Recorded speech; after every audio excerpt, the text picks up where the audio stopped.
And we are live here on Plus One EXP's Roll for Content channel. My name is Tony Vicenda. I'm Chief Alchemist here at Plus One EXP. And during January and February, you will see this beautiful moth over to my side a whole lot because we are getting ready for and helping out with Zine Month. This year, we are part of the official organizing structure of Zine Month. You might be asking yourself, what is Zine Month? Zine Month is a community event that encompasses things like Zine Quest over on Kickstarter, Nonstop Tabletop over on Crowdfunder, and its own totally decentralized database of crowdfunding and zine release projects that are happening during Zine Month, which is February every single year. This is the second year that Zine Month has been happening, and a big part of what Zine Month is all about is decentralizing, moving us away from one crowdfunding platform into looking at other types of releases and crowdfunding, as well as democratization, helping create access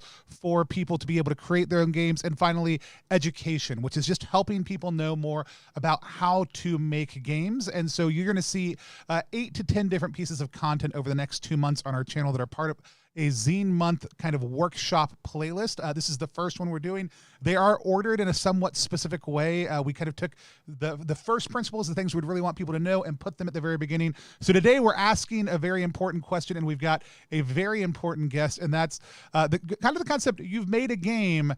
now what? So that's kind of what we're going to be diving into. If you've got an idea for a game, you're getting ready to crowdfund your first game, or you've got a ton of game ideas lined up, what do you do with that? How do you decide what questions you should be asking, what kind of publication you should be looking at, and what are some of the challenges you might face?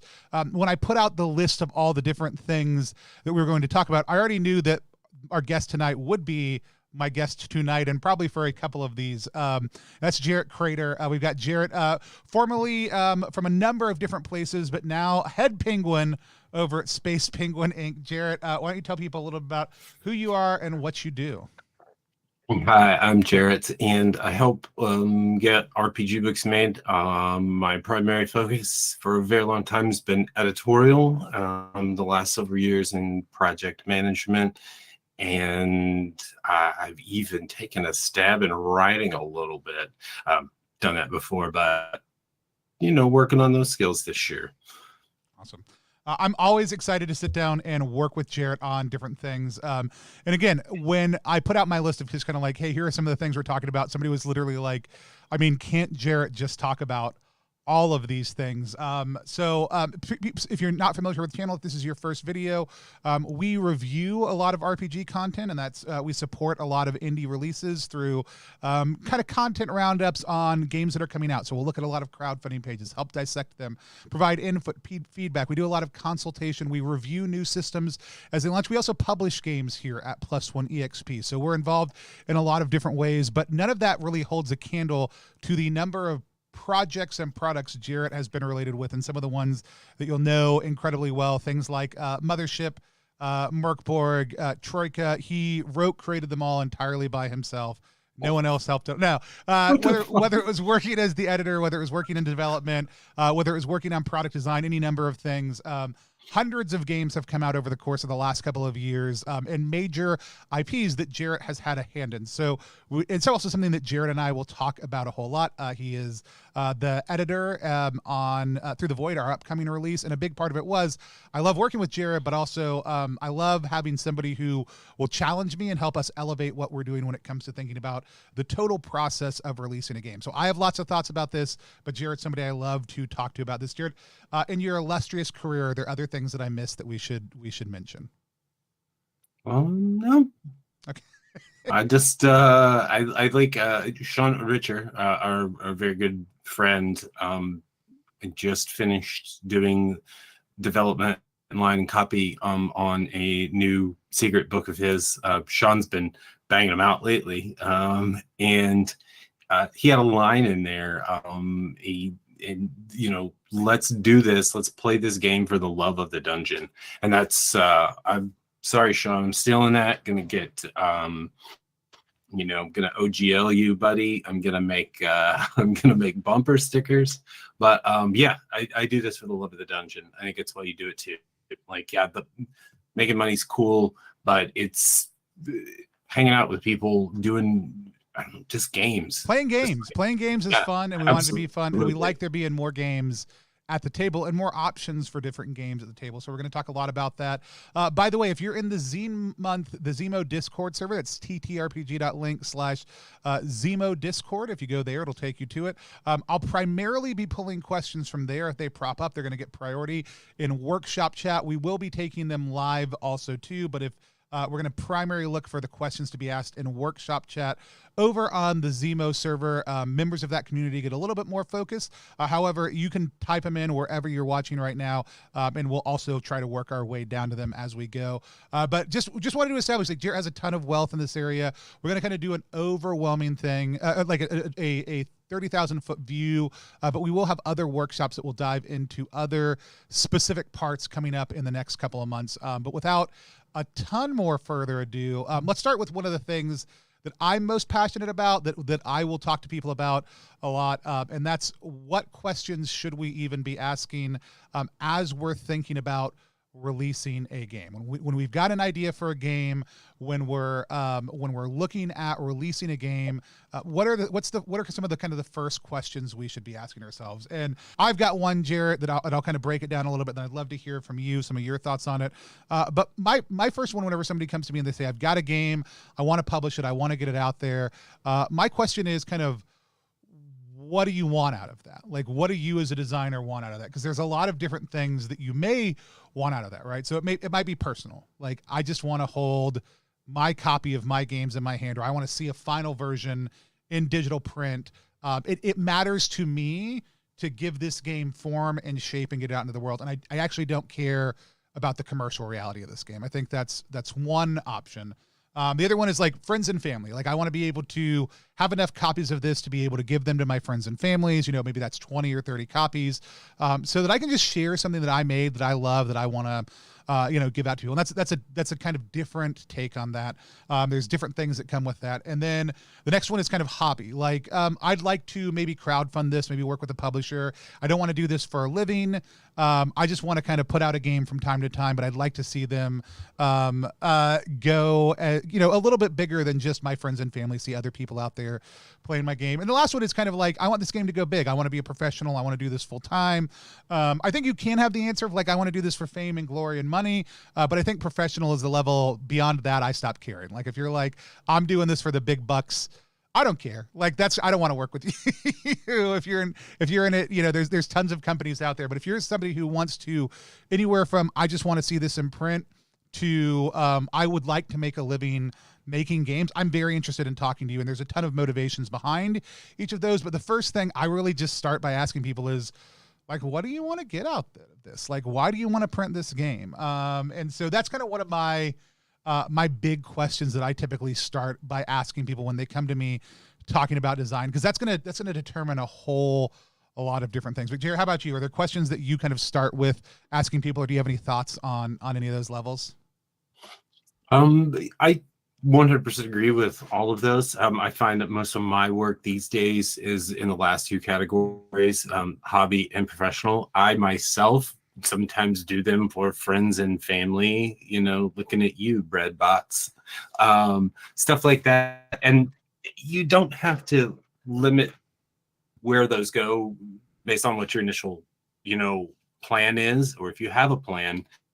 Speaking of bread bots, forget everything you thought you knew about bread robots. The zine that I did with Anxiety Wizard and Lex Pro Luther a couple years back, and it was just like, yeah, this is wacky fun. We're insomniacs, and we made a thing, and then I printed some copies, and then would just mail those out to other creators and friends, and people are like, this is so silly. And then I told my old boss, and he was just like, yeah, I want to buy copies of that for the store, and people actually, purchase them. Yeah. So it can kind of each of those things can kind of spill over. Hobbyists can become professionals. Professionals can move to being a hobbyist. Yeah.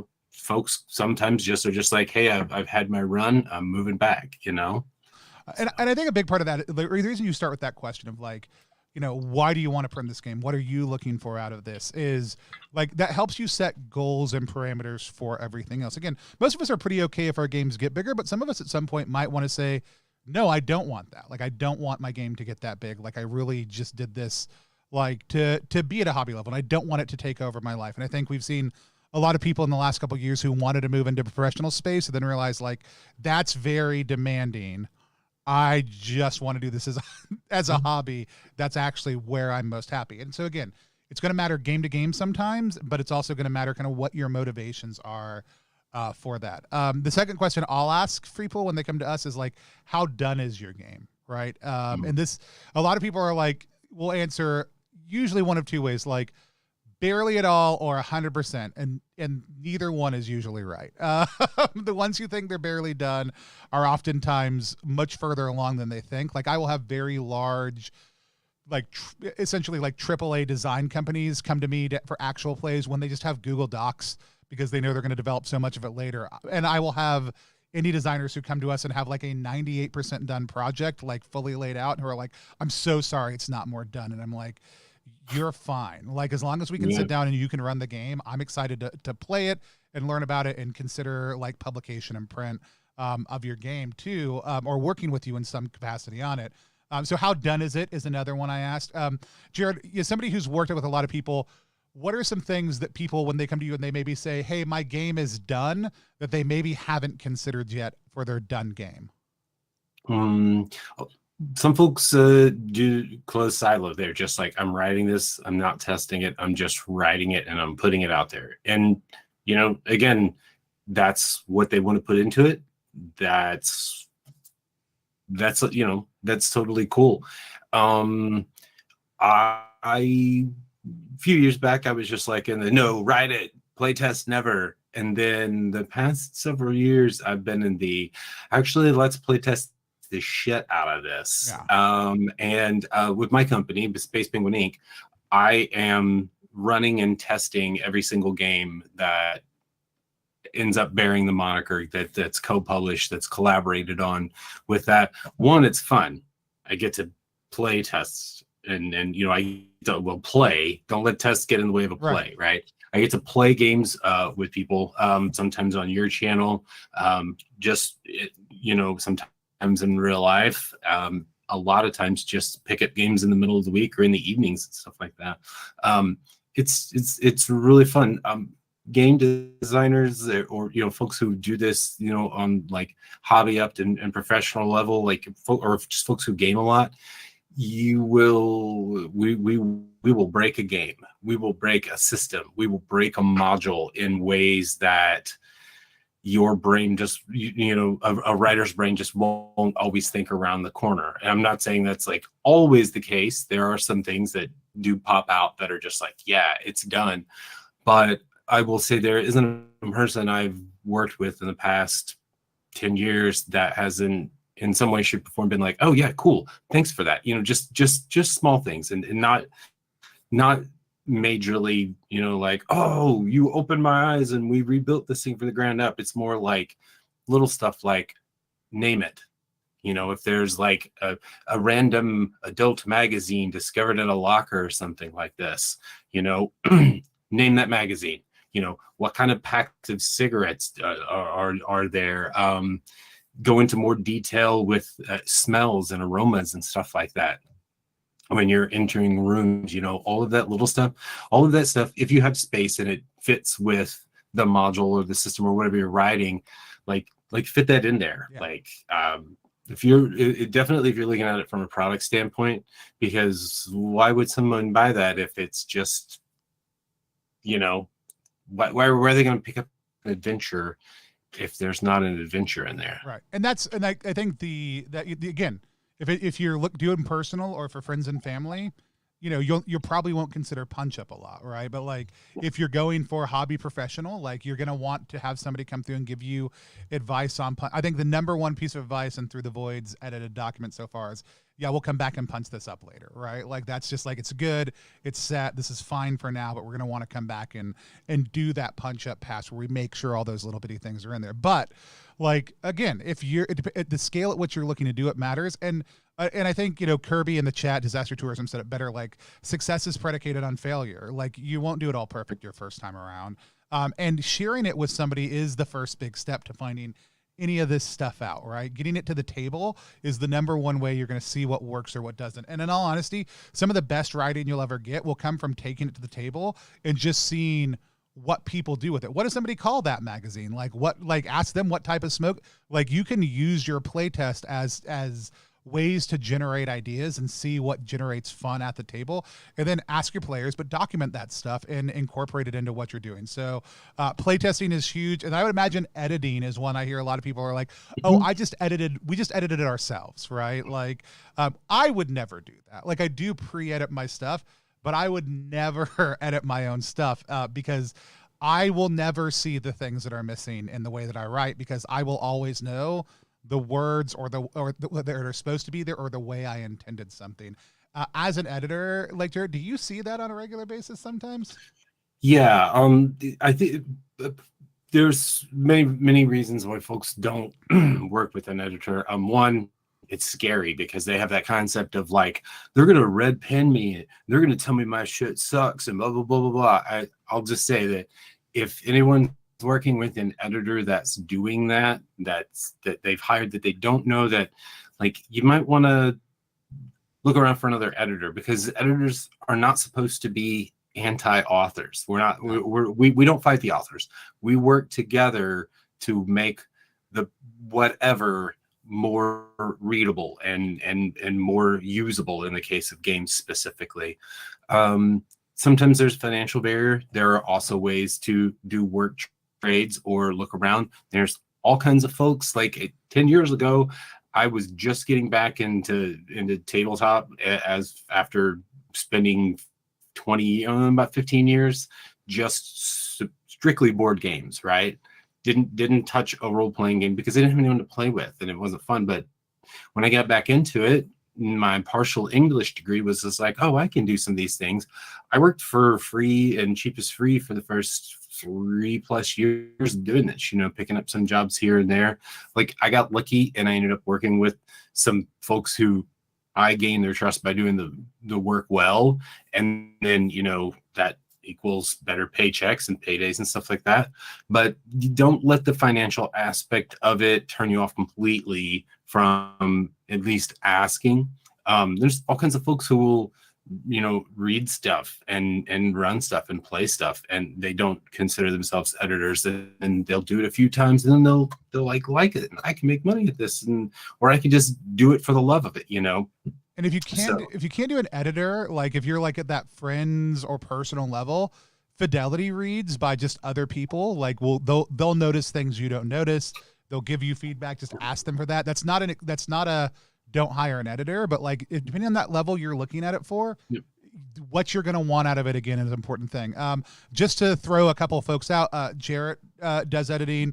We've got Walt, who did it on Down We Go. We've got Will Yobst, who's a phenomenal designer and great project editor. We've got Matthew K, who was mentioned in the chat. We've got Joe, who's the third Joe on Twitter. I always want to call Joe Queen, but that is not Joe's last name. That's Keegan's last name. And they are married. So I just always totally space on Joe's last name. But at the third Joe, all people who I have loved working with. There's a ton of other great editors out there also too. Armando's just mentioned that their partner is an editor also too. So again, look out there for a lot of different people, and a lot of them are actually happy to take either partial pay up front, if you're doing some crowdfunding after crowdfunding, a percentage of kind of royalty on things. There's a lot of different ways you can structure pay. Just have upfront conversations with people if you're in that hobby or professional way. Which kind of brings us to the last question or ask is like, how done is it is one thing, but how much more work do you want to do on this? Because some people will come and be like, I'm done. This is the game and I don't want to work on it anymore, which might mean, hey, I want to pass it on to a developer to do whatever with. Other people might just be like, no, my game is done. Don't touch my game. And I'll be like, as a publisher, that I'm very interested if it has actually done because they did all the work. I'm usually, if they're like, well, I just think it's done, that sometimes is not always a good fit. But again, you've got to know how willing you are to continue to move a game forward if it's not at that final thing. So for me, so those big questions I'll ask is like, why do you want to print this game? Like, what do you want out of this, right? How done is it, and how much more work do you want to put into it? Those are kind of the three big questions for me. Jarrett, any other questions that you typically think people need to be asking themselves as they're finishing up a game or have an idea for a game? Yeah, I mean, if we're talking at the manuscript stage, that gets us to a good point there. And then there is also the art consideration, how you're doing that, how you're working with an artist, what sort of budget you have, what sort of splits you have. To tip my own horn, my company, again, I'm working primarily with a lot of situations with royalty splits because the current time, I'm a startup. I don't have tons of cash to throw for advances or just pay for work for hire art outright. So I'm doing a lot of, handshake deals, and I'm letting the artists and editors and layout and design and everyone involved tell me how much of your time you can put into this, you know what I'm saying, in the midst of your various other projects. So then we can come to a reasonable percentage. You've got to work with art. You've got to figure out, what you want to do. There's the option of stock art. And then, layout public domain design, art, all kinds of stuff like that. Yep. Yeah. And then your layout and design, and I'm sure there'll be a later ZiMo a workshop talking about the many ways that you can lay out a design, lay out a book. Like you can go from on your phone, word processing apps, all kinds of freeware, open source, GIMP and Scribus, and then full-blown image manipulation programs and layout design software, the Adobe Suite, the Affinity stuff. I don't know, I'm sure we'll champion a bunch of the Affinity stuff because it's a really solid price. Thing for next year for ZiMo, reach out to Seraph and see if we can get them to run their deal in February. We could probably still reach out. It's I'll bet we January. could. Yeah, go ahead and reach out. Add it to my to-do list. Kirby, I don't even know how to respond to that. Ben brought this up, and I actually think this is good for most of the people you're going to look at: writing partners, art partners, editors. But especially for editors. Editors are symbiotic. It can be like finding a therapist or partner that sometimes people aren't compatible. It's okay to find people you vibe with, so just keep some of those things in mind. We have a question about how we would split up some of the royalties and stuff. Let's come back to that a little bit further down because I think it'll be helpful a little bit further in the conversation. But Clue, I did see your question. We're going to come back to it also too. But let's so when we kind of have considered all the different things that go into producing the game, art, layout, editing, the other elements that we might need that we were kind of want to move forward with. And so why a lot of people do ZiMo is to get the money they need to do those things. We want to talk a little bit about just like what are the actual like pathways to print? What are the different ways that we can actually get a game from the idea stage into print? And for lack of a better term, we are still going to be talking about digital as print, the final produced concept, even though digital and print are obviously two different things, into that final kind of polished form. Because you might decide, hey, I only want to do digital, especially in some of those stages, like for personal, for hobby. But there are people who have built entire careers on digital PDF work. Phil Reed is one of my favorite people, and Phil was one of the early pioneers for PDF and digital resources, along with a whole bunch of other people who do phenomenal work on DriveThruRPG, Itch, or other standalone websites to build a business and a revenue stream just by doing digital releases. They don't print a lot of their stuff or all of their stuff, or they'll come back after a digital has been very successful and do the print run version of it. So we talk about print. There's a lot of different things. But there are a couple kind of different ways that people can go about this. Number one is self-publishing, which again would be kind of that, hey, I'm going to put it up on digital. Maybe I'll do print on demand. I'll put together a few $100s if it's a zine weight thing, and print out on Mixhammer through another local printer. 100 copies of my game. Just so I can do that. And for friends and family level, that's really good. Even if you're like, hey, it's an A4 300-page book. Like you can usually get a print on demand version for $40 to $60, which is what you would do for if you were going to, rent it out and sell it retail wise for people. So depending on what you want out of it, that digital or that print on demand may be enough. And a lot of times in self-publishing, that's what we're going to look at, or using Amazon or some other resource, some big corpo scum resource to make that happen. The other one is going to be kind of the traditional route of working with a publisher, right? So, Jarrett, this would be Space Penguin Inc. is an imprint. Plus One is an imprint. We might want to pick up somebody's game and offer them royalties. There are other games out there. Modifius is currently looking for some things. Hit Point Press just announced that they're doing a lot more indie stuff that's going to be coming out over the next little bit. And this is stuff that's been in development since before the OGL announcement. So it's just authentically wanting to support indie stuff, not just jumping on that tidal wave. There's a lot of kind of mid-sized publishers who are oftentimes looking to produce other people's stuff. And there's a couple different models for that. Jarrett, you have a lot of experience kind of with this through some of your different work. So if somebody is interested in approaching a publisher, what are some of the things they should consider? What are some of the things they should be thinking about besides the stuff that we've already talked about as far as some of those bigger questions?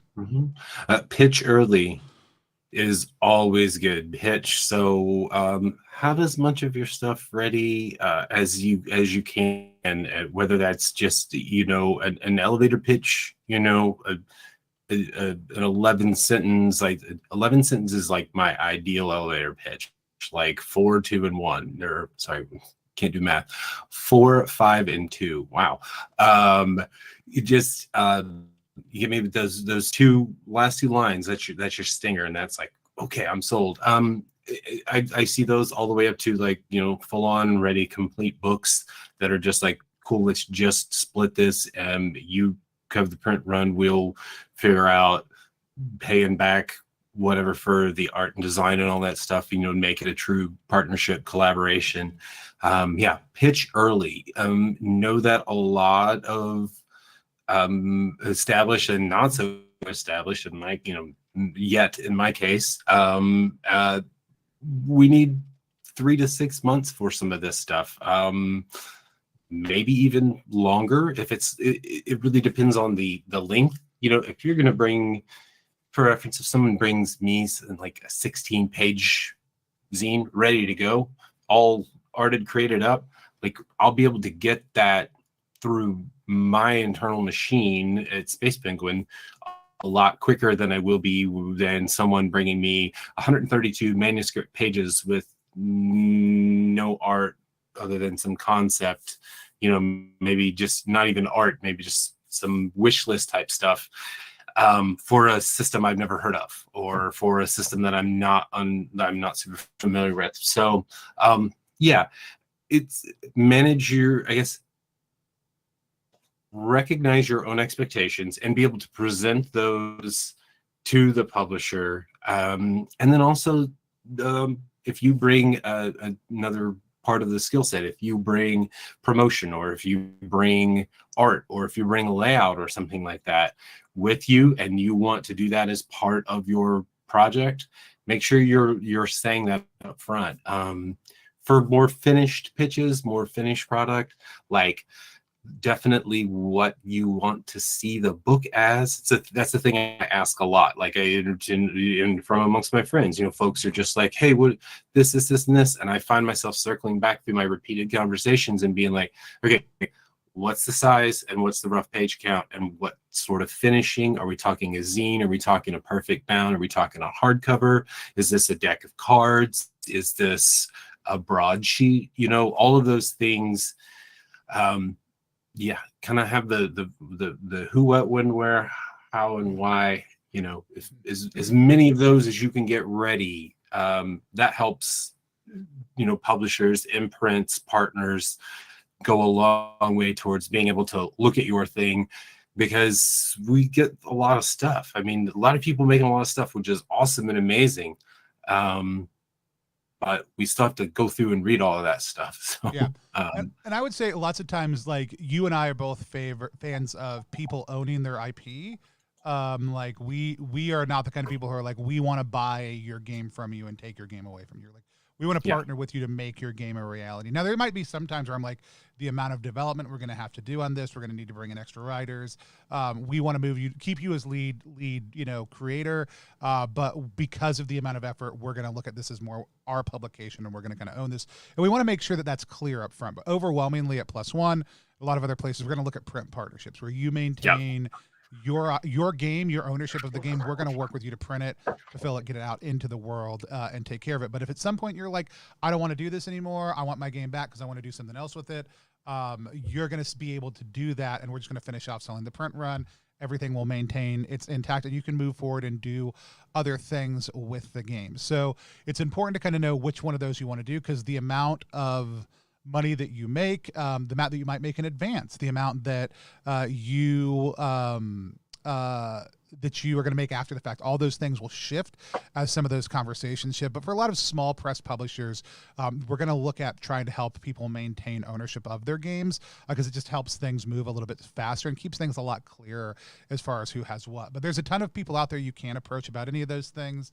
Jarrett and I, but also Spearwitch is looking for just manuscripts that can be developed for a vanilla game right now. So if you have adventure ideas, they're a great one to approach. Possum Creek Games, if you have belonging outside belonging, storytelling games, queer games explicitly, they're a great brand to approach. It's very open to talking to people about publishing those games. And so there's a lot of folks out there who are very approachable if you do it, but pitching early, letting them know what your idea is. Because again, if you're like, I really want to do do a mothership project and you come to me, I will publish some people's mothership projects because I might be like, this is an author, we published everything else we've done, but I'm going to make sure you've approached Tuesday Night Games about making sure that they're on board to buy a bunch of copies, that you've got your licensing stuff taken care of, that's all kind of in place. Or I might say, hey, happy to produce this. Would you be open to putting our house OSR system Through the Void in as part of the rule set also, and having it be a 2-page companion piece, or shifting it over to that entirely, because everyone's going to have different portfolios for what they produce and want to put out also too. So the earlier you come with the idea and the more you look at what does this publisher put out and what are they interested in right now, the more that success is going to happen. And there's another thing called a sell sheet, which is very similar to a press kit. If you make a press kit, it's going to work pretty well as a sell sheet also too. So starting that process earlier and being able to tell people, here's some of the ideas I have for the game, and here's some of and getting it all down in print is going to be incredibly helpful for that. But typically you're going to look at publication, traditional print, you're going to get a smaller percentage, but you're typically going to get an advance, and they're typically going to get a larger run from a small to medium sized to large publisher out of. Print partnerships, you're going to control the game's future a little bit more. You're typically going to get an even split, but you're typically not going to get a lot of the advance that you would get otherwise. But they might come in and help do a lot of the development as part of the process if you need help or support. So those are kind of some of the revenues in kind of traditional publishing. The other major thing we would want to look at is crowdfunding, and everybody has different feelings about crowdfunding. Like currently Space Penguin Inc. is not interested in crowdfunding projects at all. That's not something that y'all are interested in. But Jared, you have been attached to a couple of, at this point, $1 million Kickstarter projects. Sure. You have helped raise literally in the last couple of years millions of dollars in crowdfunding through different things you've been a part of. So you are somebody who's very capable of talking about kind of what that pathway looks like. Zine Month has a huge focus on crowdfunding historically because that's where everything sits. But a lot of us, both in the organizing team as well as others, are really trying to say, hey, we want more sustainable forms of crowdfunding, and we don't want people to be dependent on the crowdfunding platform that they're using in perpetuity and being stuck with that, which, Jared, I believe is one of the reasons y'all are choosing not to crowdfund. Would you mind speaking to that maybe for a little bit, that choice to say we're not crowdfunding before we shift into how you successfully crowdfund? Right. Just so you can make fun of me later. Yes. So for the first year of Space Penguin Inc., we're not doing that. I have been saving my ducats and, in the interest of the self-publishing realm. And I'm working really hard on a business plan and getting some funding. And we will be doing the slow and steady wins the race. We will be printing book and having that book available in different warehouses, different countries, so that shipping is less intensive on folks, so that people can get that stuff. And then we will take the money from that and we will pay our collaborators, whoever is working with. I say collaborator a lot because I'm treating most of what I do, almost 95% of it, as collaborations. I'm very few times am I taking something from someone and just printing it and we're splitting it 50-50. These are, my cuts are, everyone's going to be like, how are you making money like that?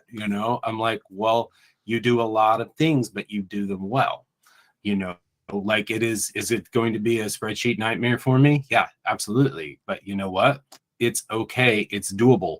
And then, we'll take the profits from that, and then we'll print another book, and then we'll take, just a little bit here, just a little bit there. Things that we will be missing out by not doing that big splash, that marketing, that getting mentioned on Icebreaker or Gizmodo or Polygon or wherever else, we're very less likely to get that, except for, excuse me, like maybe some of our higher profile collaborations and stuff like that. And that's okay. I'm having worked for companies that have done larger projects. It's a level of stress that I do not enjoy doing, some of these super large Kickstarters. Some people, it's their jam, and they wake up and they're like, fuck yeah, I just want to deal with, 30,000 irate Kickstarter backers today. I am not that person. I recognize that early about myself. Well, not early, but recognize that after 10 years. And I was just like, okay, I'm going to shift. So that's why I want to do it. Things you do get from crowdfunding, you get that marketing push. You get a lot of that money up front to pay your artists and your co-writers and your authors, and pay for the print runs, things that you run into that are mildly detrimental, shifting print costs, shifting postage costs, shipping costs, anything like that. So it's all a balance. It's all it's an up and down. Just for myself, for Space Penguin, we're not. I have 2 cats, and the titular Space Penguin, she's my older diabetic cat, and I enjoy sitting on the couch with her for an hour or so every day. And if I was running Kickstarters, I would be able to get to spend time with my old elderly cat. So cats win. There you go. So those are a couple things to think about. However, there's a lot of things to go to, and we will be doing a couple specific projects on platforms that we really enjoy, some of the shifts that are happening in platforms right now, how to build a Kickstarter page, or how to build a crowdfunding page. All those things are going to come later within our series, but we do want to name crowdfunding is a way that you can get a lot of those things, that big marketing push. If you don't have any sort of following, different platforms have different algorithms that help bring attention, but you're always going to want to look at how you're marketing your crowdfunder. Whenever people tell me like Kickstarter is 60 to 90 something % of how people discover their projects, I'm like, buddy, you got to do more. Like Kickstarter should not be that much of how people are finding your project, because a lot of crowdfunding platforms do not give you what you need to become non-dependent on that platform. Most people are not interested in what you are doing to release yourself from that. We will have some content that we're doing over the course of the next month, for full transparency, that's sponsored by a platform called Crowdfunder, no E, just with an R. One of the things I love about it, one of the reasons I'm willing to take their money, is because they actually give you every single piece of information. They don't have any sort of algorithm. They're not interested in you being dependent on their platform. They're interested in helping simplify things for first-time users. We've been huge champions of itch funding over the course of the last few years, but I think Crowdfunder, if you were considering an itch funding project, is a better solution than using itch, which is not designed to do what we're hacking it into doing, and does not even give you as much access to the data as Crowdfunder does. That's just as an FYI, you're going to see some of that transparency, but there is some money changing hands. However, I didn't know that until way after I decided that I liked the platform better also too. But Kickstarter, other platforms all have different advantages, disadvantages. You want to look at the right platform for your project and make a conscientious choice about why you're using that platform, and more importantly, how you're moving away from that platform. A lot of people are have questions about budgets, how we build some of that stuff out. We'll talk a little bit more about some of that stuff as we go. I think I may actually have Jarrett back on to talk a little bit more about budget for some of that conversation, along with maybe 1 or 2 other guests, because it's a very big conversation, and almost none of us are financial experts. So having a number of voices in the room that we can all kind of Spider-Man point at each other if something goes wrong. I spent 6.5 hours working on a project budget today. For that's what happens when your financiers is the CFO of a mining company, and he's like, yeah, no, that's not how the real world works. And I was like, back to the drawing board. Jarrett's got that mining money. Oh man, what is? Oh, I'm getting spammed on YouTube. That's some very interesting things over there. Hudson County over on YouTube is saying, I really wish Crowdfunder was a thing before I did my first itch funding. Yeah, I mean, lots of great things. I loved my experience on GameFound also too. There's just a lot of good options out there. Space Job RPG in the chat for the first time. But we've got a lot of really good options out there. You need to be considering, again, what is the best option for this? How are we moving potentially? How am I not becoming dependent on this platform so that I don't get stuck in a serial mode of having to go back and give them 10% of my money for every single project ad nauseum into the future, especially if they're a company that may not always treat the creator community well. That said, we will be covering a lot about how to crowdfund in the future. It is an option. It's a way to get your game to print as well. But again, decide what level you're trying to get to. Because if you're doing friends, family, or even a hobby, a print partnership, or just doing a small run yourself is almost always going to be a better option than the stress of trying to do a crowdfunding project. Also, too, even if you're at that professional level, doing some big things on that can be a very big deal. We've got some comments coming in. Again, I know that people had questions. If you have questions, you can drop them here or over in the ZiMo Discord server. Mike Malik says, hey, Tony and Jarrett, loving this Twitch. It's really needed. I feel alienated and out of the loop in this market and asking for info and what info to ask for. It's really hard for me. Thanks. You're absolutely welcome. It's 100% why we started with this one. It's not the sexiest title. It's not the most exciting title, but we really want to be creating resources for Zine Month that are just actually, here's the stuff we need to be talking about in the conversations we really need to be having as a community. So I'm glad that that's helpful for you. Yeah, and also Crowdfunder works everywhere. So if you're itch funding and you live anywhere that's not the global north, they're going to take 30% plus processing fees as part of the taxation process. So you're going to lose about a third of your funds. Crowdfunder works anywhere in the world, and you can use it for free. With nothing coming out at all of that thing other than whatever payment processor you're using's processing fees, which could be as little as 2% for a Stripe account.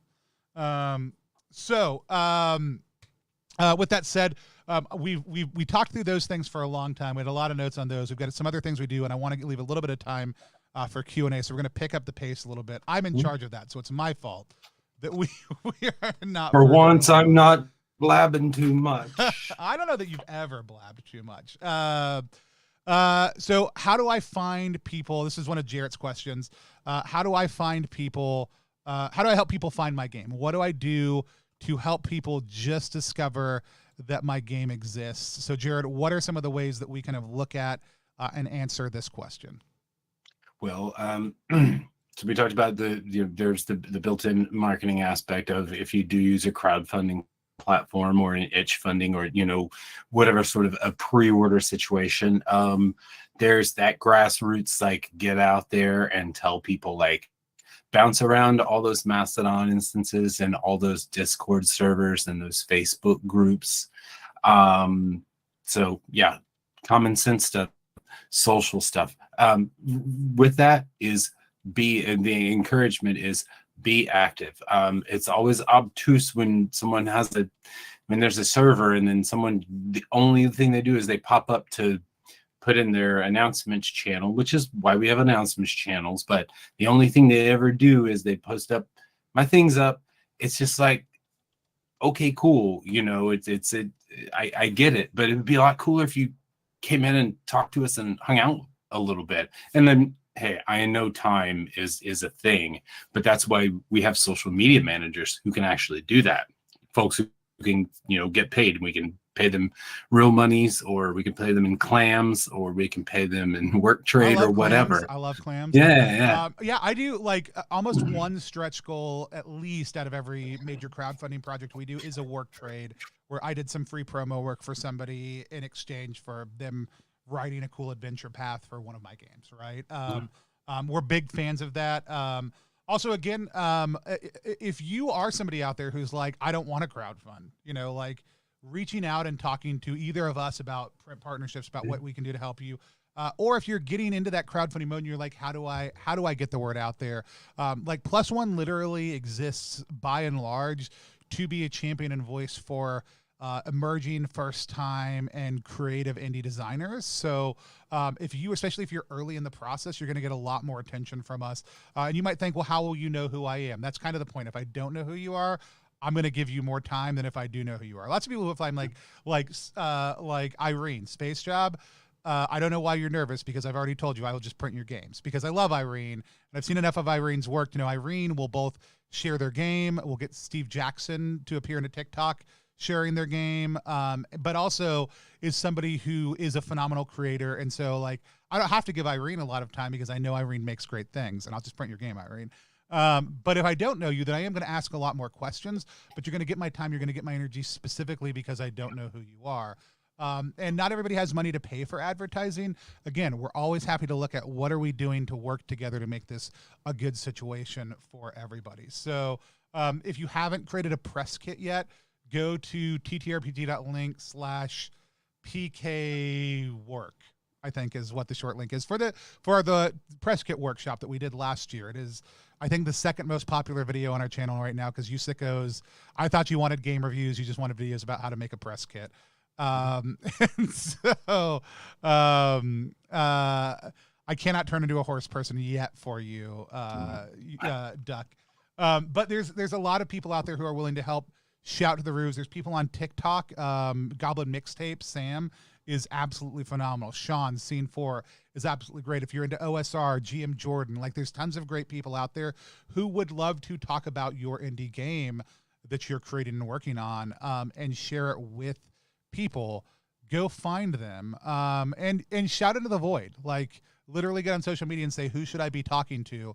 And people will start tagging their favorite creators, and helping get that attention, getting into Discords, asking for questions. Again, the ZiMo Discord, ttrpg.link /ZiMo Discord. There's a whole marketing channel in there. There's connections you can make. And we do paid content. Like we are very clear that we do sponsored content, because I won't cover something I don't like. I won't take your money just because you're offering it. Like I have to like your project. But we have an editorial team that we pay who actually helps edit the videos, put things together, other things like that. And so when we do paid content, it goes to paying people well for what we do. And all of that stuff is okay as long as everyone's transparent and clear about it. But if you don't have that money, conventions, booths, go into your friend's house, go into your local game store, sitting down, play and just saying, hey, do you want to play a new RPG? Figuring out how to pitch your RPG quickly using concise language. It's this that does that. It uses this and this, and it's kind of like one or two touchstones.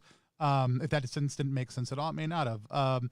Is kind of what you want to look for. You want to let people know quickly what the hook is, and then ask if they want to play. Even if they just want to play for 30 or 45 minutes, you may not get an adventure, and you may just give them a little taste of the game. You may only walk through character creation. Like Wander Home is a game. Like character creation is one of my favorite parts about it, and doing the entanglements. And lots of times I only have 30 to 45 minutes to introduce the game to somebody.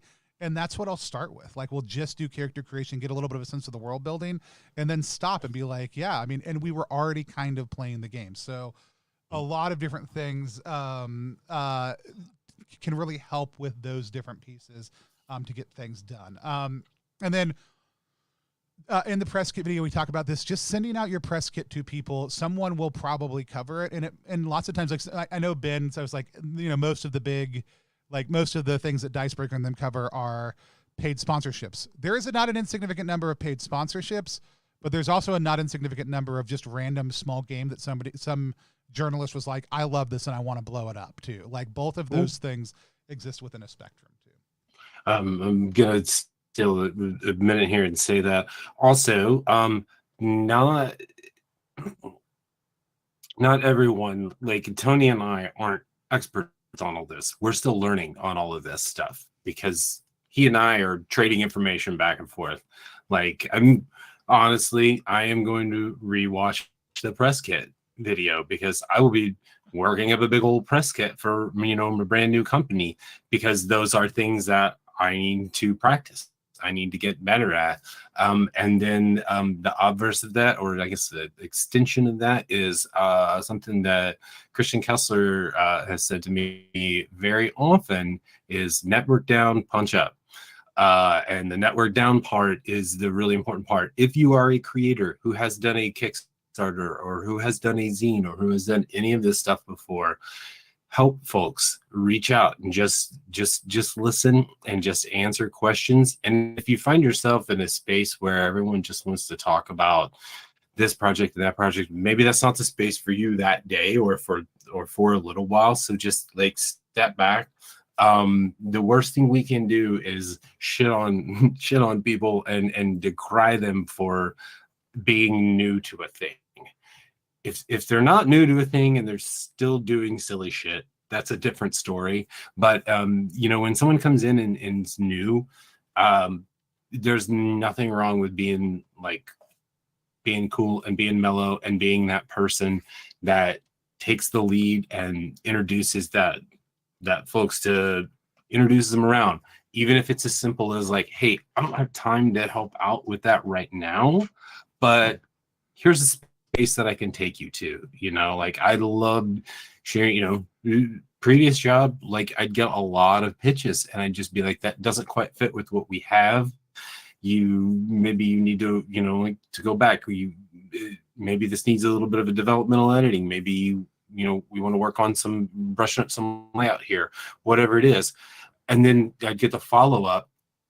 Where can I learn more about that? And then I'm like, yeah. And then just, have those resources. Sharing is caring. Like it really is. Like we don't have anything to hide.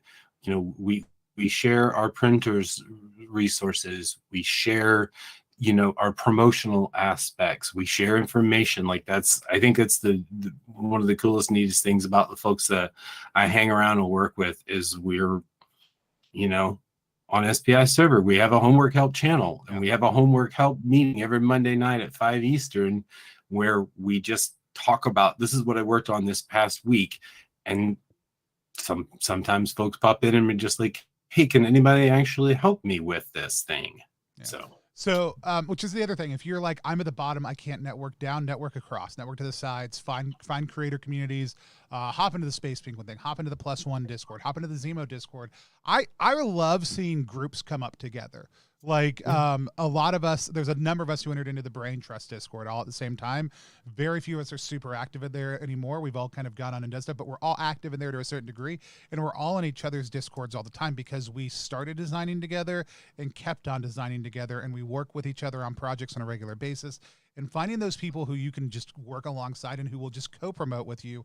Hey, will you be a stretch goal of mine? Also, don't be afraid to pitch somebody who you feel like is out of your range on a stretch goal. I mean, some people I have pitched on stretch goals will now come back and want to hire me to do work for them. I'm like, man, I owe you. Like, I'm not going to take money from you. I'm just going to do the thing for you because you did the thing for me when I was just getting started out. And then sometimes now when we have money, we do just hire each other because it's great because we keep each other's bills paid. But the reality is, like, lots of times if you make that ask, and especially during Zine Month, a lot of bigger creators I've really started pushing on them, saying this is your second or third or fourth physical release, don't release it during Zine Month. Just be somebody's stretch goal.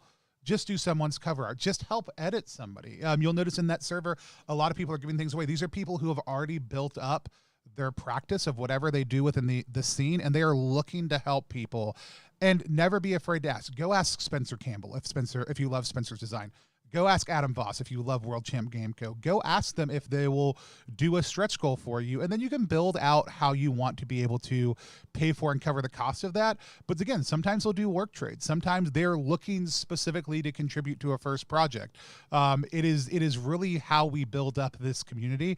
And then remember to make sure you do that for others, or again, back and forth across it.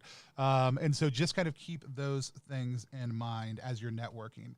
And then, so the next question is, and Jarrett, I'm going to let you answer this one. Once you get your game out in the world, you're done, right? Yeah, it's done. That's it.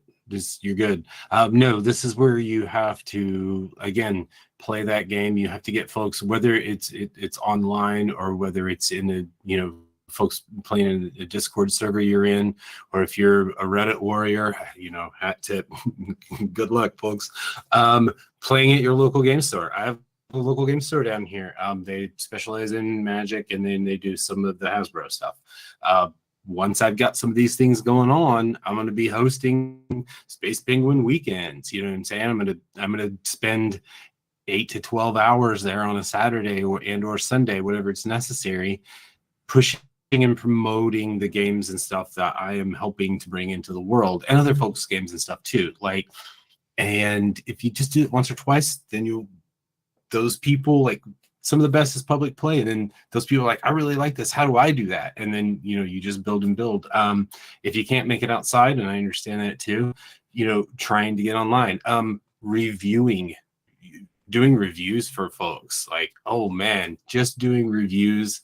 And again, it's share and share alike. So promote your stuff, get someone who reviews your stuff, and then do the same thing for them.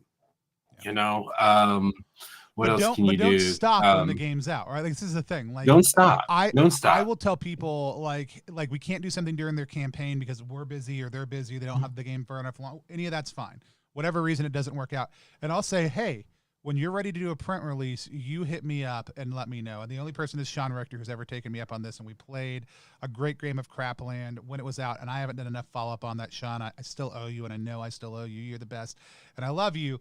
But like, Sean is really good about continuing to support not just product releases, but a total line of settings that they're doing, one to the next, and understands the need to invest in marketing in that in-between phase also too. So marketing during funding is one thing, or as you're prepping for release, but once the game's out there, like, you've got to continue to share it and get it played and share what's happening.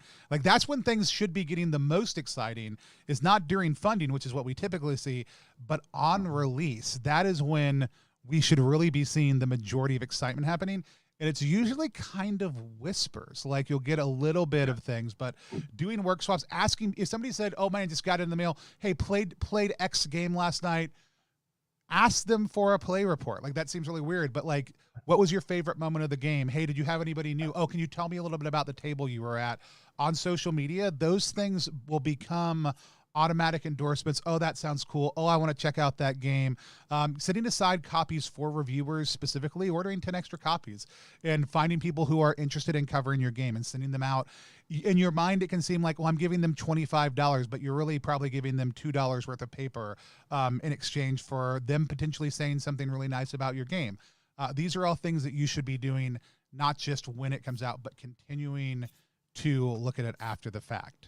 I'm going to do it right now, and I'm going to tell you about Heart in a Porcelain Jar from Spooky Jaguar International, written by Evie Lockhart for Troika, 2007, Seeing Kids, and this girl's heart's missing. Like, stuff like that. Like, just getting in those little mentions there. By the way, this is fantastic and lovely, and you all should pick it up. I didn't realize it was in print yet. See? See? This is a review copy. This is there we go. Slightly different cardstock, but yeah, nice little.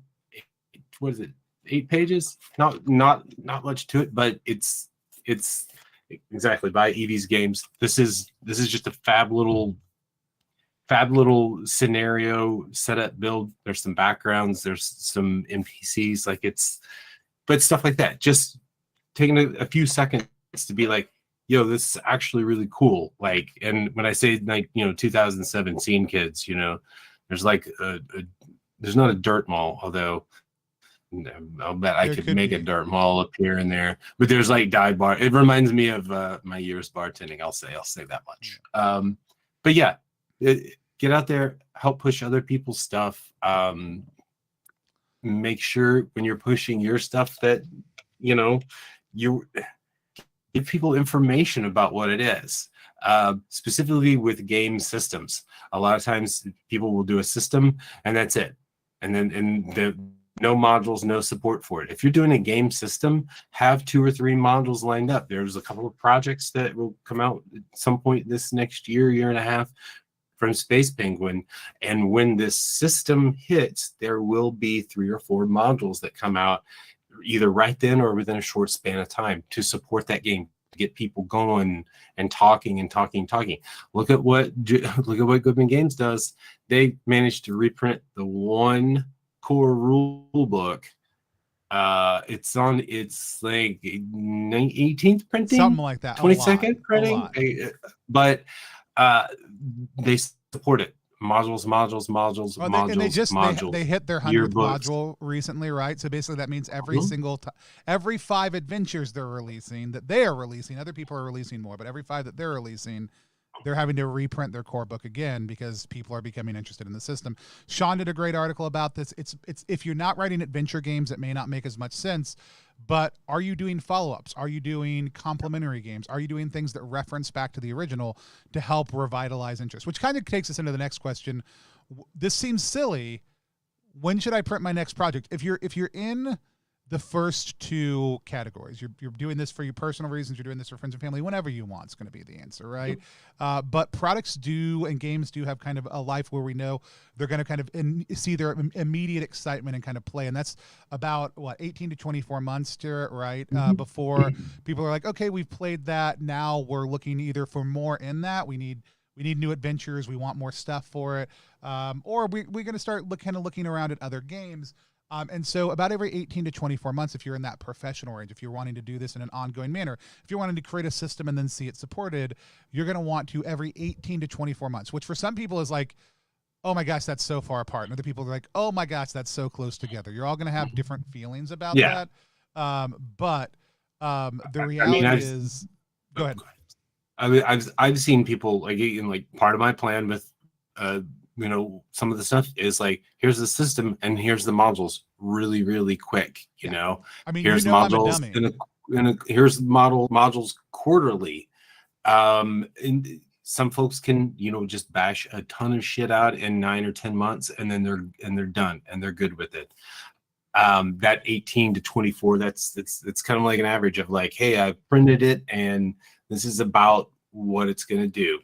And that's, again, it's just an estimate that I don't know. I've kind of seen it. It fits with my experience. I'll put it. And it's kind of the industry norm. Like maybe for a major release, you might get like 2.5 or 3 years out of a product, but you don't get more than that. Typically, it's around 2 years. And again, if it's very popular, people are going to immediately start wanting stuff. And it doesn't necessarily have to be you doing that work. If you have a core system that people can hack on, if you make it open source, if you let other people design in your game, they will. Hosting jams can be another way to revitalize things. There's a lot of different ways to do it. It doesn't have to be doing another physical release, but there are ways that you can help create more interest in the game that you've done. The Anamnesis jam that Sam Gobble Mixtape just did is a phenomenal example of this, right? And so those are things to kind of think about. So you're like I said, I'm a dummy. So like we're doing Through the Void crowdfunding in a couple months. We're also having Ray Ninjati release a pirate hack of the game also too. So space pirate version of it because they wanted to make a space pirate game. And I already had Ray tagged to do something for the project. I was like, just make a standalone pirate game that's complementary with the core rules of the game. And then we have an adventure book that's where most of the expanded content's coming out. So there'll be 4 or 5 adventures that it starts with. And that's where most of like, hey, we have a stretch goal. We're adding another thing to the core adventure book as part of that print release. But the best news is if we don't hit all those stretch goals, guess what I'm going to do? Go to all those people and be like, go ahead and write that adventure we talked about in a year or 18 months. We're going to print another adventure anthology, right? Like, so I could have spread all that out, but like, I want to get a whole bunch of playable material out there all at once for the game. And so we're putting a lot out at once, but we're already thinking about, okay, how are we doing more after the fact, right? So those are things you might want to consider within that professional range. So the last question before we'll just do some Q&A. So if you have questions, this is a great time to drop them. I know it's been a little bit of a long stream, but that's Jarrett and I, that's how it works. How many should I print? And this kind of starts to touch on budget a little bit, which a lot of people that I've had conversations with, they want to know, like, how many should I plan on printing? And what should my budget be? All those kind of things. So Jarrett, what are some of your thoughts on how many copies of a game they should print if they're doing a print run of their game? Yeah, so obviously that factors in if you are doing crowdfunding, that your backer number will tell you how many you need, plus factor in about 10% on top of that. That will cover damages. So that's your backers. And then if you've made the extra money and you don't need it to pay rent and you have it, like it's in the funds, bump up to that next, say, you're at 373, bump up to 500, bump up to the next, bump up to 1,000 if you can. And that's, for crowdfunding specific things. If you are doing this out of pocket, like we said, self-publishing, I strongly urge minimally 200 copies. With some of the faster mass printers that we use a lot of, Mixam, Newspaper Club, places like that, you start to see your breaks at 500 copies. at 1,000 copies. Like I said, I spent all day projecting out the next 18 months and I'm not even finished with it, but I'm literally looking at these numbers that I haven't looked at in a couple of months, and I'm just like, paper's going down a little bit. This is all right, you know. It was nice. I hopped on and did a quote for somebody earlier today, and I was like, oh man, like if we do 200, it's only $1.32 to print your game per copy, right? Like it's great. It's great. And so and you want to keep in mind that when you're projecting, we get like we'll talk more about this in the budgeting show. I'd love to be back for that one. But yeah, minimally hit 200. It's going to make you feel a lot better about it. Know your market. We could have a roundup of zine publisher, or I'm sorry, of zines of stores.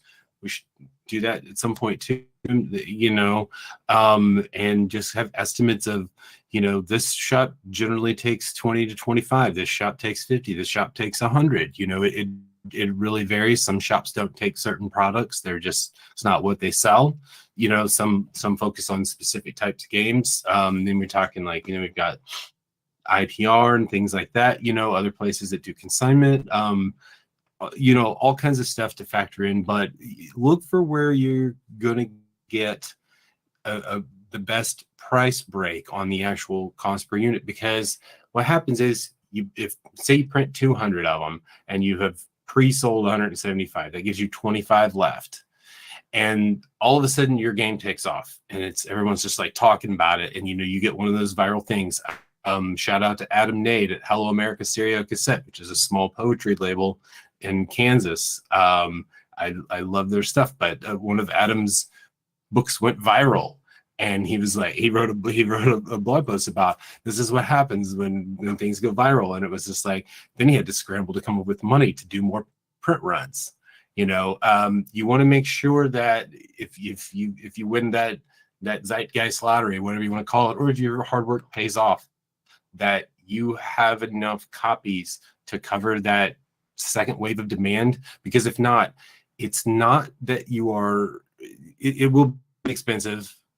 Yes, but what you lose is you lose that time. You lose that 1 to 3 months in there while you're getting it reprinted and you're waiting for the printer to come back. And if there have been any issues with the printing, and then going through all of the steps of dealing with whoever you are wholesaling these to or consigning these to and anything like that.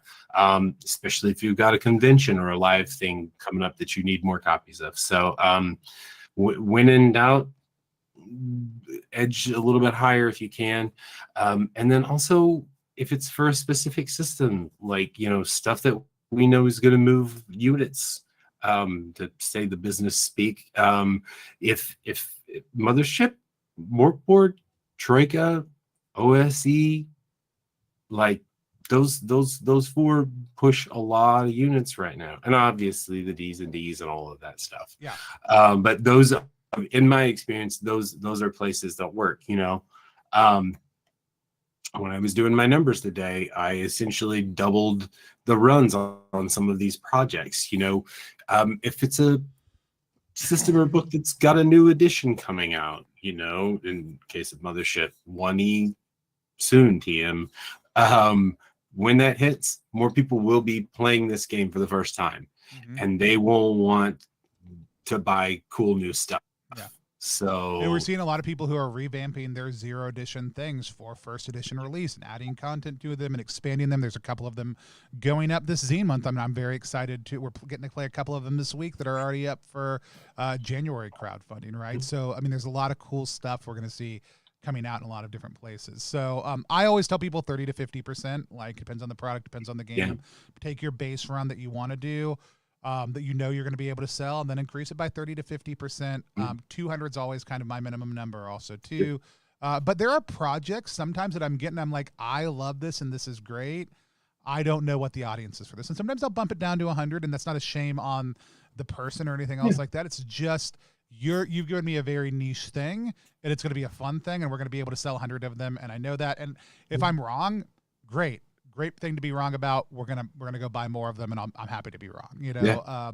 But overwhelmingly, that 200 number tends to be really good for most projects. as well.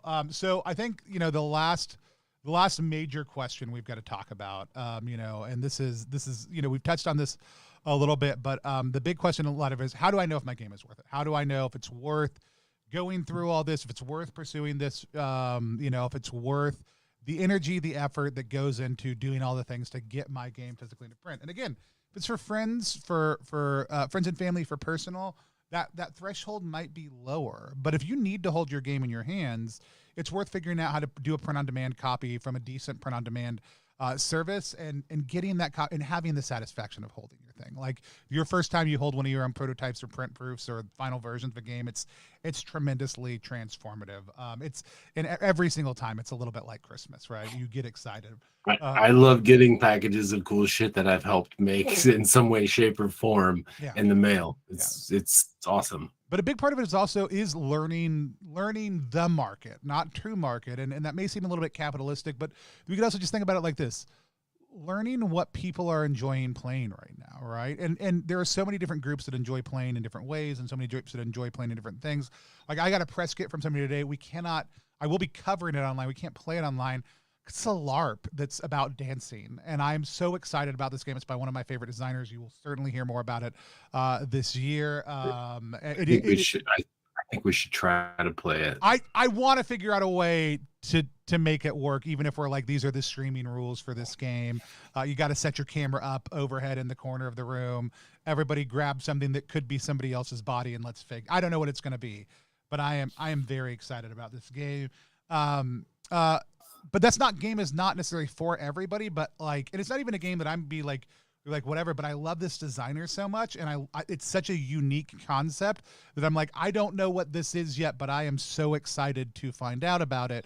I'm excited to share it also too, automatically, just from having played this designer's game so many times before. But again, different publishers are going to have different things they're looking at. Different content creators are going to have different things that they are looking at to cover, and paying attention to those things will tell you a little bit about design trends. But Duck, who's been in the chat, let's give a shout out to Ulysses Duckler, did a book called To Change, and did a great job of tapping into the transformative fiction community. So it's not just the RPG market that you're talking about. It's who are the people who might be interested in the substance of this game, aside from the game quality of it, and be excited to be able to play something that emulates their favorite fiction, that enters into a type of conversation that they're personally interested in, and really navigating in that community to get them excited can be a huge part of what it means to learn the market. Because it's great when you make a game that for an area or genre that's never had a game made for it before, and you bring a whole new group of people into the hobby also too. So when we say learning the market, learn all of the people and groups of people who might enjoy playing your game. And so I can't underwhelm it. And this was your note originally, Jared, but I'm going to steal the quote from you, stealing the quote. As Sean said, do it for the dungeon, do it for the things that you love, for the reasons that you love. And the dungeon can be a ton of different things in this scenario. It doesn't have to be an adventure game or a crawler. You want to be making the game because you love it. If like I said, people who are interested in fame and fortune and vanity in the RPG space, I'm just not interested in covering their stuff. People who are in love with the idea of the thing they're made, even if I'm not in love with it, that love is infectious and inherently enjoyable when I sit down and play a game with somebody where it's obvious they're excited about the thing, and they are excited to share it with us in a place of play. I'm very excited about that. So I mean, like I said, any other thoughts about how do I know if my game is worth investing in, Jarrett? Well, it's worth it because you wouldn't have started writing the damn thing down in the first place. That's the thing. It's worth it to somebody. If it's worth it to one person, it's worth it to you, the person who decides they want to do this. Then they'll find like-minded folks out there who will help them get that done. I think one of the best examples of a shop that carries really cool shit that makes that, I've just picked up random stuff is Jarrett, Spear Witch. Jarrett has a great, saying it's eclectic is it does it, it's a service. That's not correct. But he gets stuff that he likes, that other people will like. And I have found stuff that isn't necessarily even stuff that I would play myself, but I'm just like, oh man, that is just so neat. That is just so, okay, cool. I'm buying it. You know what I'm saying? Yeah. Yeah, people are out there. Look to the weird fiction communities, look to the synthwave and dungeon synth and all that, look to the small music communities, performance, theaters, acting, anything that has a slightly mildly tangible handshake situation. I don't know. One of the best stores I ever went to is Peace Nook back in the day, Columbia, Missouri. And they just had a bunch of stuff. It was the hippie store or whatever, and it's down in the basement. But man, their book selection was so amazing. I just turned myself on to so much neat stuff just by looking at stuff and just being like, okay, challenge this month. I'm picking up this book that I've never heard of before. So yeah. I don't know. Yeah, thinking about what the appendix in for your game is and looking at that, you're going to find other people who love the stuff that you love and who want to get involved in making the game a reality, right? And those are the people who are excited for that, figure out ways to let them be your champions and to run a game for them online. Even if you're nervous about it, run a game for them. Just let them become even more excited about what you're doing. We got a little bit of time. We're going to set aside for Q&A. I guess we're doing an hour and a half long stream. The only question I saw that came in, and I could be wrong, so if you have a question, great time to redrop it, is going to be, how would you divide up percentages specifically for royalties or other stuff like that if you're looking at partnerships? Because you mentioned that earlier. Like we've talked about, like some of the 50-50 stuff we do for print partnerships. We have some percentages set aside for you for some of the work that we're doing for Through the Void. But for Space Penguin, did I get paid? What? Look at that. Eventually, one day. So honestly, I'm doing all of my stuff on an individual basis. A couple of them, and my colleagues will laugh at me, but a couple of them we've broken down into writing, art, design, development, printing, marketing, publishing, and we've pieced out, 10 shares, and then this person gets X amount of shares because that's the skills and abilities that they're bringing to the table. I'm in the position that, like I said, that I upfront, not a lot of it. But these folks that I'm working with, they have other projects that they're doing too, or they have other jobs that they work in, IRL or just whatever, so that they can take smaller splits, lesser splits. Some of them are, editorial 20%. Like that's just, it's a thing. Like I have fought for a long time to get equity within, for the I guess the production, the unseen part, because you pick up a book and there is a writer's name and sometimes an artist's name on the cover, and that's usually what people see. I mean, it's just that way with fiction, but any writer worth a shit will tell you, I don't know, pick up any Stephen King book, and he is always thanking his editor, Donald M. Grant, like always thanking his editor. Make sure those folks are getting paid. You know what I'm saying? So that's where I'm at. Is like a lot of stuff coming up from Space Penguin. You're gonna see writer's name, artist's name, editor's name, design's name, layout. You know what I mean? Inspiration. It's going to be, and maybe they don't always have to be blasted across the front cover, but they could be somewhere on the exterior, on a dust jacket or on the back cover, something like that. A lot of it's coming from comic books. Look at, you have letterers' names on comic books. I mean, lettering is one of the most important parts of comic books that people have no idea how important it is. And they see a name on there and they're like, oh, wait, who's that person? I was like, that's Todd Klein. It's Utsman. Like, the dude does these books. So to fully answer, work, get in the group, get in the three of you, the 3 or 4, however many people are in that project, and everyone say what they think and feel. You're not going to hurt anybody's feelings. You're not going to upset anybody. Just talk it through, work through your expectations, and then say there's 4 people on the project, 25% apiece. Everyone has to do 25% of the work to go out and make that thing happen. They're going to put their heart into that thing because they know that they're getting an equal chunk, and whatever it is, And I would actually things go say, up. I would say, you have 4 people, everybody's getting 20% because the project gets paid like a person because you want to be able to make the project sustainable. There's that too, yeah. But that's my only caveat to pay the project like a person, or if you have a company and you're at a professional level, pay the company like a person in the project also too. I was talking to Shui at Igloo Tree yesterday, and I was like, I've learned from everyone I've worked with and for over the years, all of their mistakes. I'm not going to make their mistakes. I'm going to make my own, and my own is just going full force out of the gate with this. Like I'm styling a lot of what I do after Image Comics. I believe in what they do. Like, yes, the company still makes the deal, but you look at all of those creator-owned books, those people own that shit.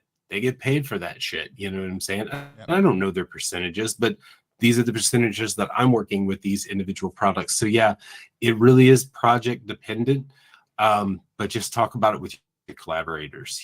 Like if you have an editor and the editor is literally just doing some copy editing and proofreading, which is not in any way, shape, or form decrying those. Copy editing is my favorite thing. But it's a little less time intensive than someone being there and reading a raw manuscript and doing it in development 2 or 3 passes, and then doing full on line editing and copy editing and proofreading and everything all the way through there. You know what I'm saying? If it's just like, nah, man, like it's just check my spelling and punctuation, we're good. Then figure out how much that's worth to you, and how much it's worth to them. No, great question. Like I said, didn't see a lot of other questions come through. Hopefully that doesn't mean it was a bad workshop. Hopefully it means we know. It means we know everything. I lied earlier. We nailed it. Great, good job, us. A couple things coming out. If you haven't, go to spacepenguin.ink. That's spacepenguin.ink. I'll type it into the chat in just 1 second. And sign up for the email list for when Jared starts putting stuff out. Jarrett, if people want to check out your Discord, they can also it's actually it's a work server. It's a work server. Sorry, if they want to check out your private server, somebody's interested in doing the work. Are you still in the ZiMo server? Are you still over there? I can bounce back in over there. Bounce back in so people can connect with you. If you're interested in that type of work, it's not just a hangout one, it's a working server. Plus One is mostly a working server, but we do have a little bit of fun also too on top of that. No one's allowed to have fun in the space. No. We would never play games on Fridays at lunch. We don't have lunch games, like noontime lunch games. And so, but yeah, Discord's over there. But again, the best place to kind of connect with a lot of people here, if you go to ttrpg.link/ZiMo, that's ZIMO, like Zine Month, Discord, it's going to take you straight to the Zine Month Discord. That's ttrpg.link/ZiMo Discord to get right over there. Melee Games, I'm sorry you don't have the beard things yet. Also, thank you for resubscribing for 6 months in a row. And also thank Disaster Tourism for that Prime subscription for a 2nd month in a row. We really appreciate it. If you are being served well by these, the best thing that you can do to help support Zine Month is share Zine Month. We really want Zine Month to be understood as the umbrella for all the great community efforts that happen to support zine culture within February. We want it to be a centralized space we can learn together, grow together, and create better professional practice. Plus One is I am part of the organizing team. Plus One is an extension of that, is where we host a lot of the educational content. We've got some great things coming up over the course of the next 2 months within the workshop chats. A couple topics that you might be interested in. What do I put on my page? How to build a crowdfunding or sales page. We're going to be working with the crowdfunder team. Armanda Holler, I'm pretty sure, is going to be a special guest on that one.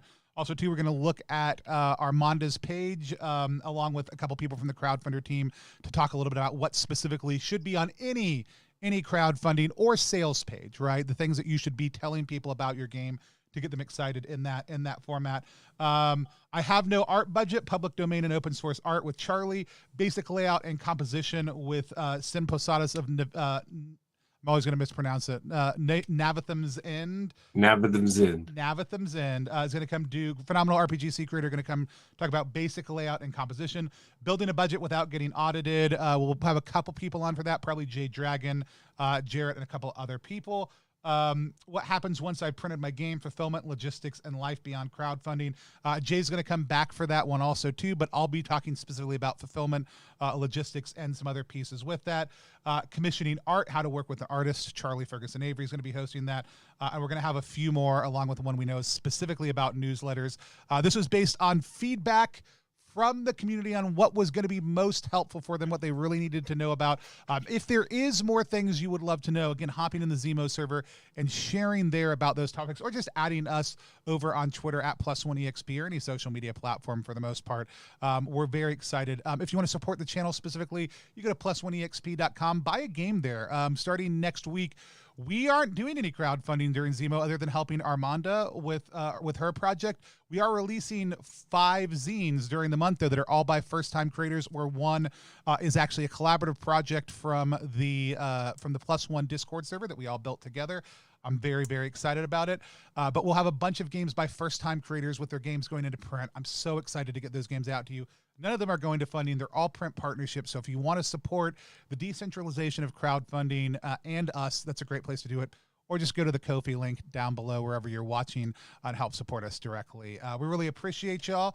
We don't have a way to end ZiMo stuff. It's just cool. And we're really glad you're here. And we can't wait for a great month with everybody and seeing all the great projects. We'll do a projects we're most excited about this zine month and for 2023. So if you got a cool project coming up, hit me up on social media also too, because I would love to hear about it and be able to be excited about your project. Jarrett, where can people find you? www.spacepenguin.ink. How do you get ink out of a space penguin? Well, she's an older diabetic cat, and sometimes she I won't tell you. And then very soon we'll be able to find us on all of this major socials, and a bi-weekly newsletter on Ye Olden Substack. I'm taking inspiration from the Goblin Archives, Liminal Horror, Nick Erickson, and Chris Bissett. Chris Bissett's email newsletter is a masterclass. Yeah. And Chris Bissett's lots of stuff is a masterclass. Well, true. They're also amazingly fun to play games with. They are. Their cleric is great. Rip Bandy. Well, not Rip. Bandy hasn't died yet. Yeah. I mean, neither has Silu, and hopefully we won't die. We won't die. But yeah, no, it's a masterclass in newsletter. It's so good. So we'll be doing that soon, and here's our ZiMo sign up, and hopefully you won't die between now and the next workshop also too. Right, there we go. Yeah, awesome, cool. Thanks everybody so much for coming. We will talk to you soon. Yep.